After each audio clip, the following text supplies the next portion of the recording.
because what we're doing is we're taking basic whole foods and we are adding something like salt or sugar, and that then allows natural microbes on those plants to flourish and change the composition of that food. So they make it acidic, they get rid of all the bad bugs and make it into something super healthy, and all the microbes are growing just like they would be in your gut if you fed them. So it's like a mini version of your gut is what we're seeing here, and it's incredibly easy to do. So that's why I brought this stuff along, so that I can demonstrate not only how to get extra plants into your 30 a week, but also if those plants are fermented, they have many more times more nutrients in them, and the fact that those bugs have been working on them means they've been, in a way, pre-digested before they get into your gut. And all these studies are showing these are super good for all aspects of your health. And if you can have several portions of these a day, you'll really notice the difference. So we've got a jar, like a 1 litre jar which is full of chopped veg from the bottom of my fridge. All of us would have fridges like this where you've got odds and ends left behind, and the idea is that rather than throwing it away, you can actually just chop it up and ferment it and stick it in a jar. And I can see cabbage, I can see a radish in there. It's just like the waste veg that most people would probably chuck in a bin. Exactly. So a few years ago, I'd have just thrown this in the bin. I wouldn't have thought about doing it. So you throw it out. People have heard about sauerkraut, which is basically just fermented cabbage.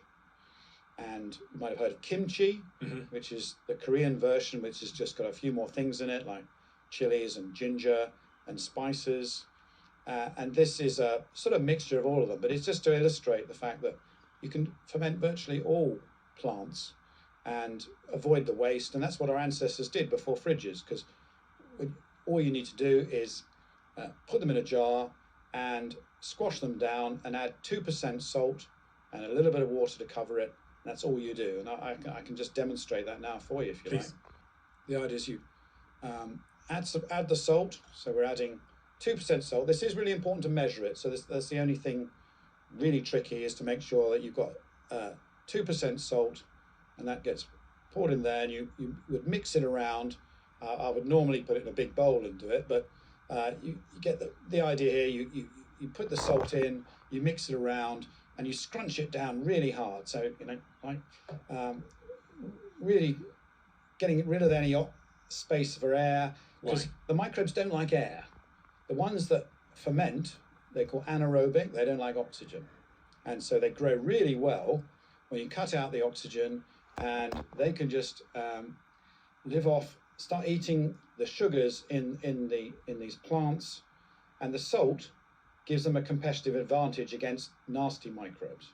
Okay. So that means that they can outcompete the other guys, because it's suddenly a different environment, and that's what we're doing. So you squash it down, and I'm going to add a little bit of water here. Sometimes you don't need to add hardly any water, and if you add more than a bit, just add a little bit of salt to that water, just enough to cover it, because the microbes are naturally in all these plants. People don't realize that.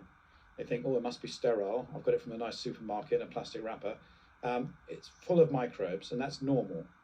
And we know that even in garlic, for example, even when you cut it, there are perhaps 10, 20 different types of microbe living in that garlic. And once they sense the water and the salt, they will suddenly say, oh, it's good to come out. I can outcompete, I can grow, and I can start munching the sugar. You can use some stones, some clean stones. But what I like to do is use some leftover waste. So I get some outside cabbage leaves or something else from a plant, and just put it down in there, squash it, and so you can see that it's now below the waterline. And I close the lid, and that's basically it. And I would leave that for a minimum of 3 days, somewhere room temperature, out of the sun, and you'll start to see bubbles forming. And that's CO2, the microbes are producing that, they're fermenting it, that's it. And you've got suddenly your own probiotic fermented food made from your scraps rather than throwing it out. And that's a great example of what you can do to really improve your health for something that costs nothing apart from the price of salt. And that's one you made earlier. You can see a few bubbles there. It's just starting to get going, and you can open it up every day or so to give it a smell and see what's happening, making sure that it's packed down so that it's all below the waterline. Once you've done this, once it's fermented after a week, you can put it in the fridge for months. Oh, really? So you can put that in the fridge for months? Once it's fermented, it's become acidic, and the pH has dropped below 4.5. No other microbes can live there. Only the ones you've selected personally. These are your probiotic microbes that we know are good for your health. And the difference between this and your probiotic capsule is that you'll probably get 30 different microbes here. Whereas you take your capsule, you might get 2 or 3. So this is why fermented foods, I think, are a real answer to many of our problems.